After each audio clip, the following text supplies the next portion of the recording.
long time. Time has come for a lady to find. I love her, hold her, singing through the green, green trees.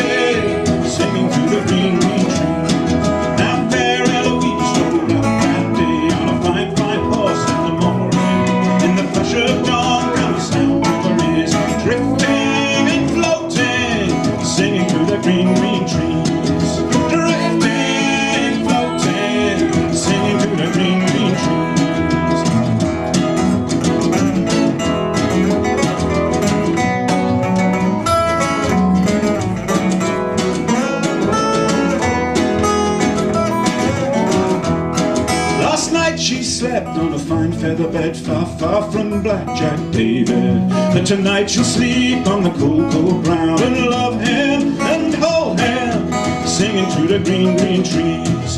Oh, saddle me up, my farm waymaker, the Lord of the house next morning. Servants tell me that my daughter has gone with Black Jack David, singing through the green, green trees. Black Jack David, singing through the green, green trees.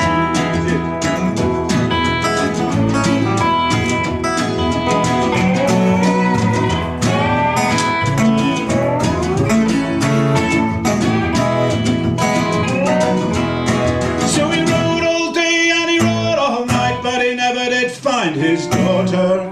And a sound he heard come adrift on the wind, two voices laughing, singing through the green, green trees. Two voices laughing, singing through the green, green trees. Two voices laughing, singing through the green, green trees. Oh. Singing through the green, green trees.